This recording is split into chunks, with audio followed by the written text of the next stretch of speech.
Hello buddy, this है Dilip Singh from DSA class Udaipur.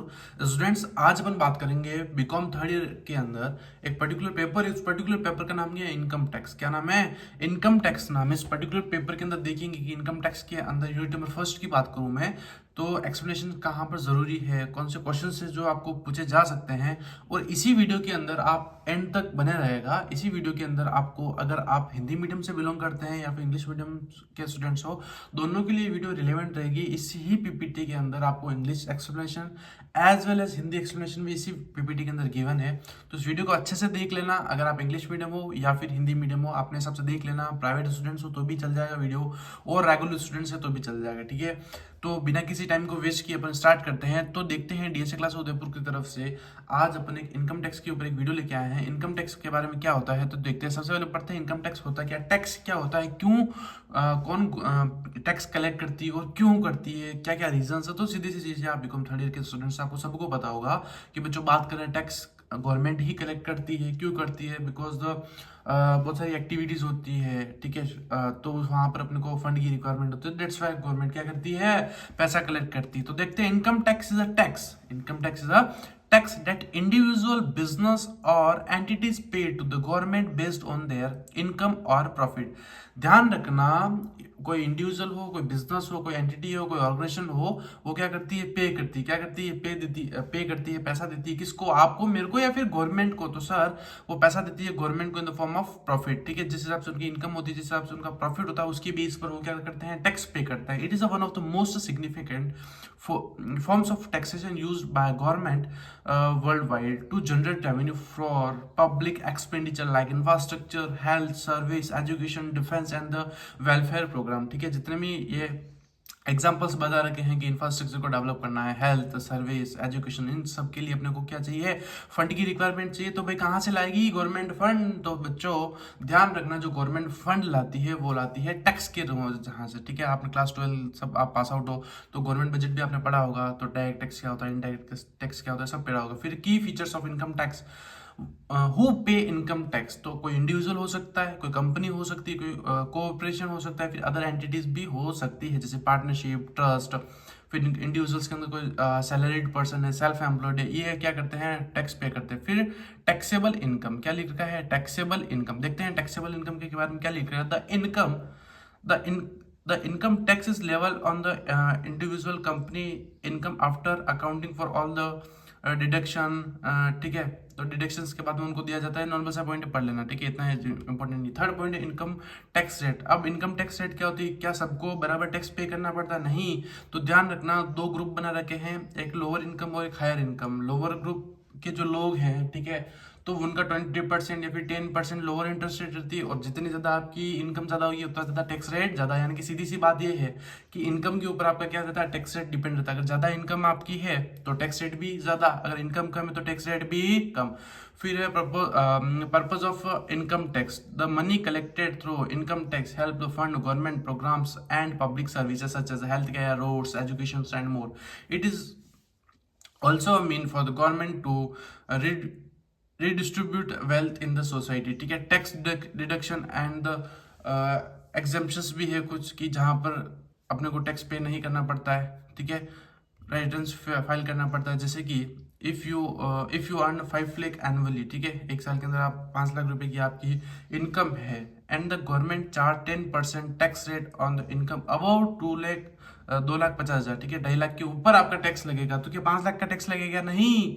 सरकार ने बोल रखा है कि 2-2.5 लाख के ऊपर अगर आपकी इनकम है तो 5 लाख यानी 2.5 लाख से ऊपर तो टैक्स सब लगेगा 2,50,000। ठीक है, अब देखिएगा सर, जैसे मैंने आपको बोला था स्टार्टिंग के अंदर कि ये हमारी PPT English as well as Hindi student दोनों के लिए है। तो कोई हिंदी मीडियम का बच्चा है वो भी इस वीडियो को देख सकता है और अपनी कह सकते हैं कि जो आने वाला एग्जाम से वहां पर अच्छे से प्रिपरेशन बूस्ट कर सकता है। बच्चों ये एक रिवीजन सीरीज है।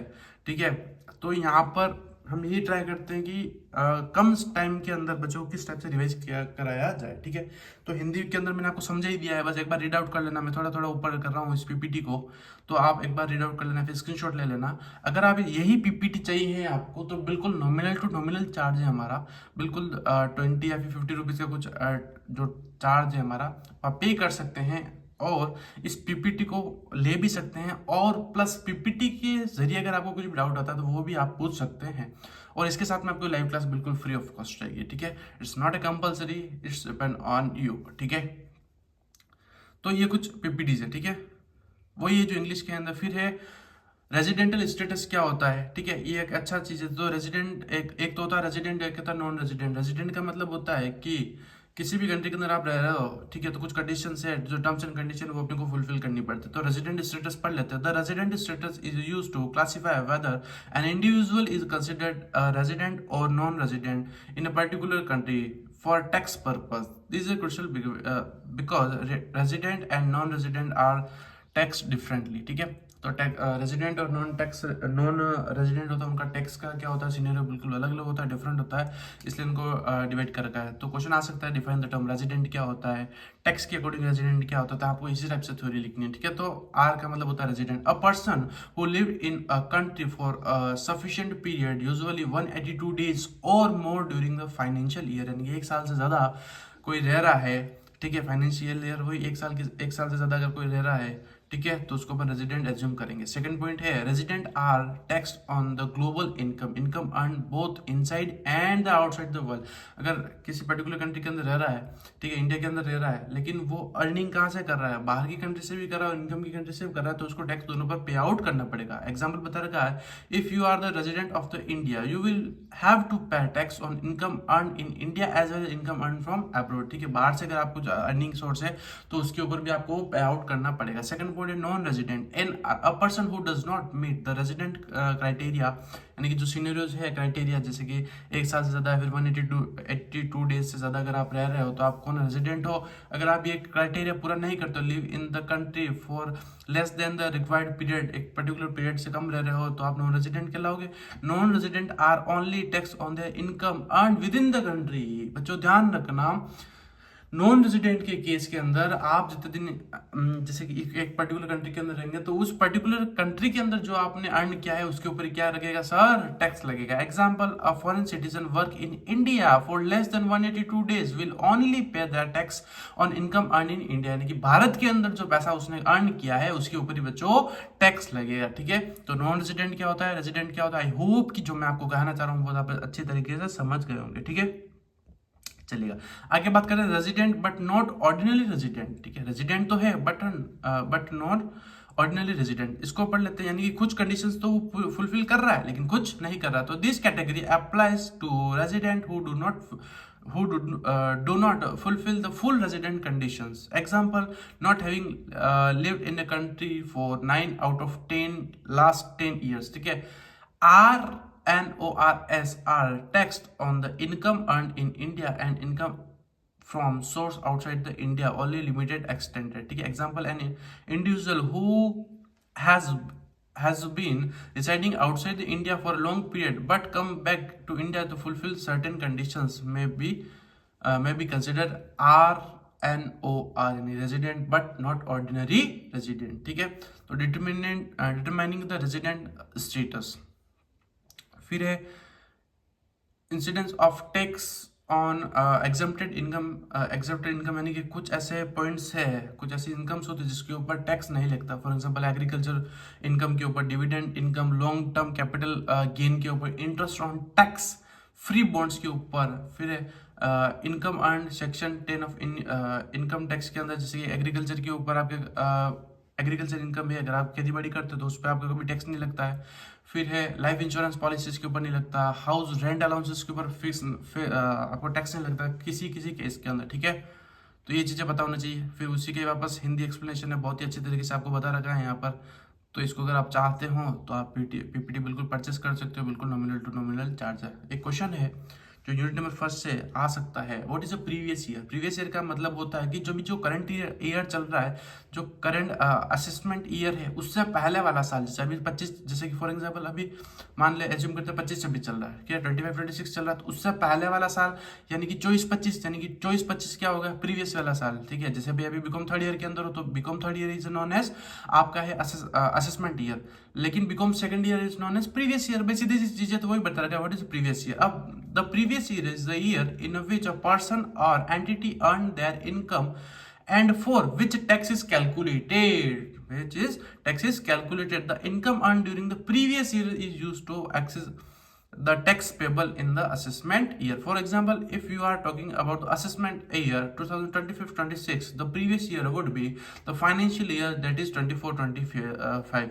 which started from the 1st April 2024 and end with 31st March 2025. Second question वही है, why is the previous year important? Previous year important क्यों होता है? तो बस सीधी सी बात है कि टैक्स फिलिंग के अंदर अपने को ये चीज पता होना बहुत ज्यादा जरूरी है। सेकंड चीज, बच्चों कहीं ना कहीं अपने को रिलैक्सेशंस भी मिलते हैं, ठीक है, टैक्स डिडक्शंस और बेनिफिट्स भी मिलते हैं। सो पढ़ लेते हैं tax filing. Tax payer need to file their returns for a particular assessment year based on the income they are earn in the previous year. Tax reduction and benefit, various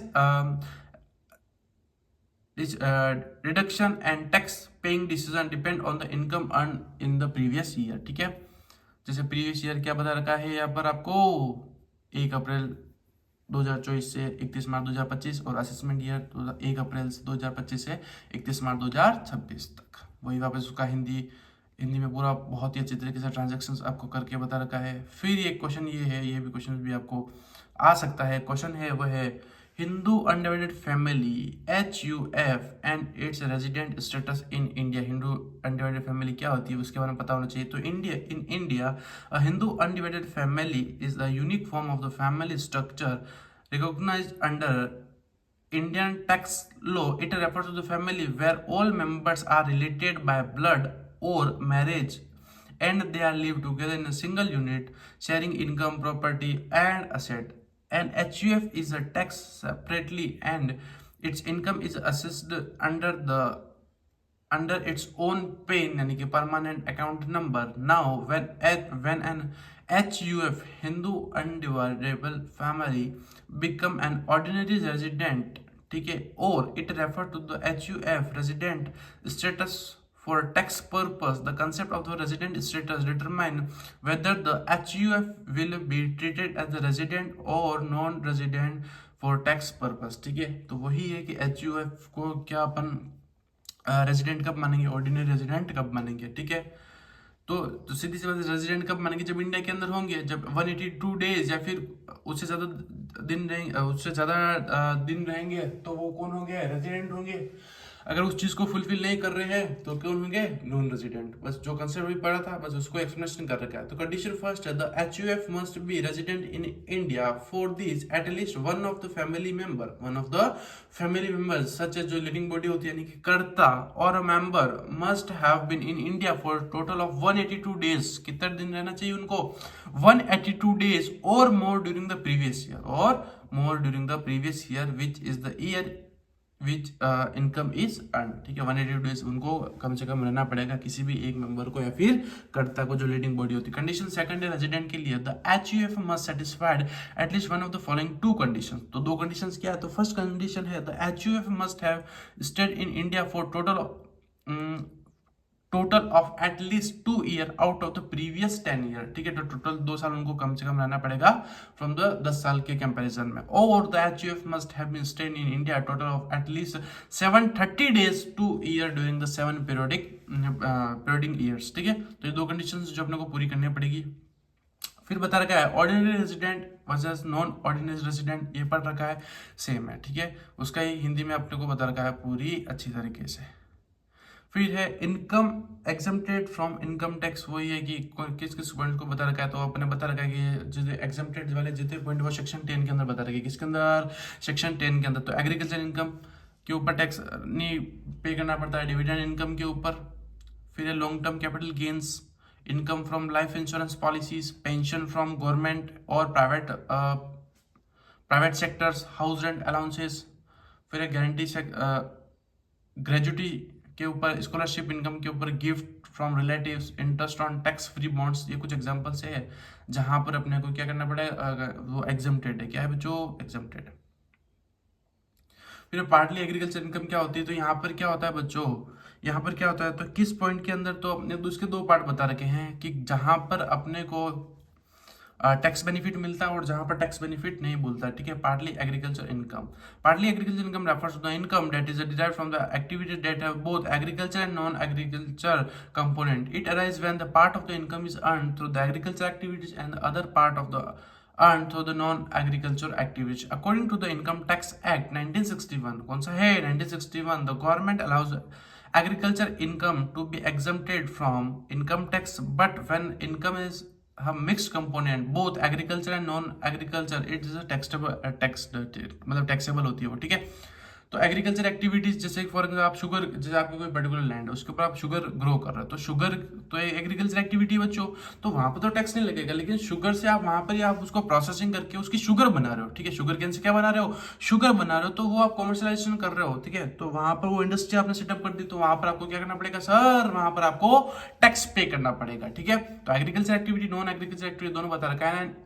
any income directly related to the farming such as income from the sales of crops, fruits, vegetable or other agriculture product is considered agriculture income. फिर बता रखा है non agriculture activities when the income is derived from the activity not directly related to the agriculture such as the processing or manufacturing of agriculture product, rental income from land or income from the significant non agriculture work, ठीक है। तो ये बता रखा है आपको। फिर इसका एग्जाम्पल बता रखा है, जॉब पढ़ लेना, इजी सा है। फिर इसका ये हिंदी एक्सप्लेनेशंस,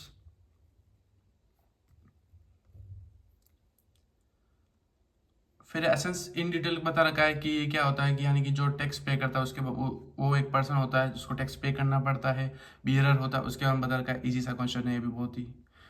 फिर एक कोई इंडिविजुअल हो सकता है, कोई SDF यानी कि ह्यूमन हिंदू अनडिवाइडेड फैमिली हो सकती है जिसको टैक्स पे करना है एसेंस में, कंपनी हो सकती है, कोई एसोसिएशन हो सकती है, कोई ट्रस्टेड बॉडी हो सकती है, ठीक है।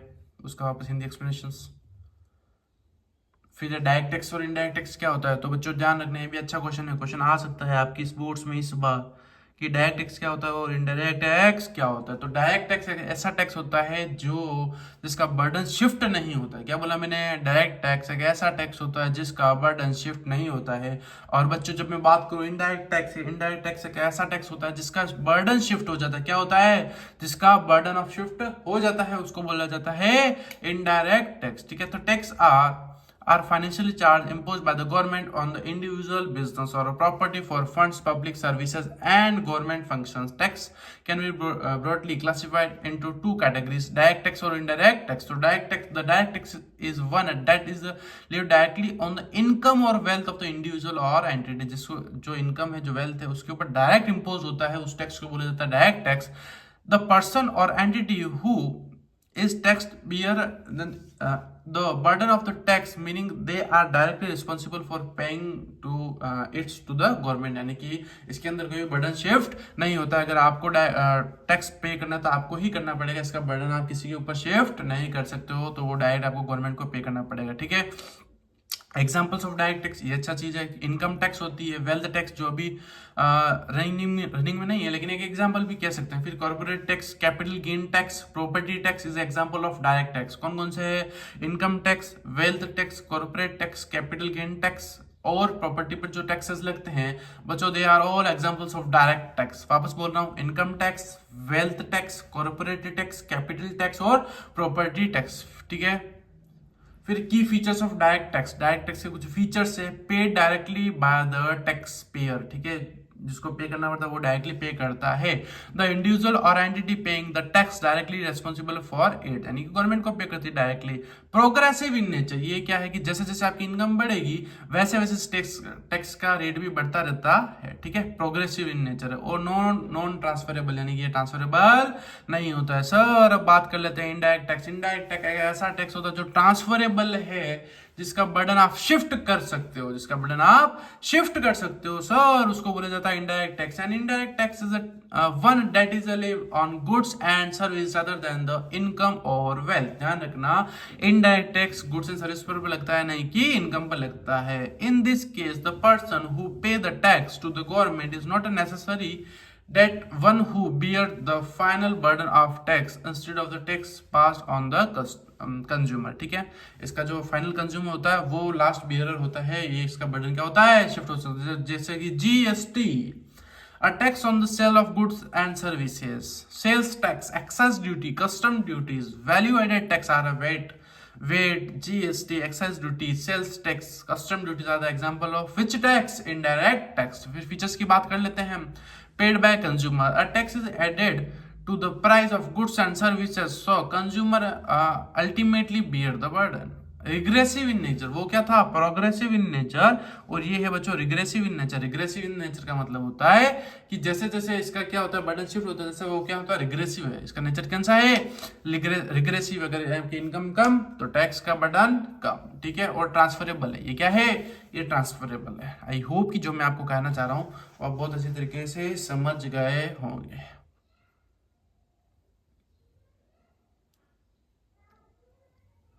ठीक है. तो आज अपन ने sir unit number first income tax के कुछ मोस्ट इंपोर्टेंट थ्योरी पढ़ी.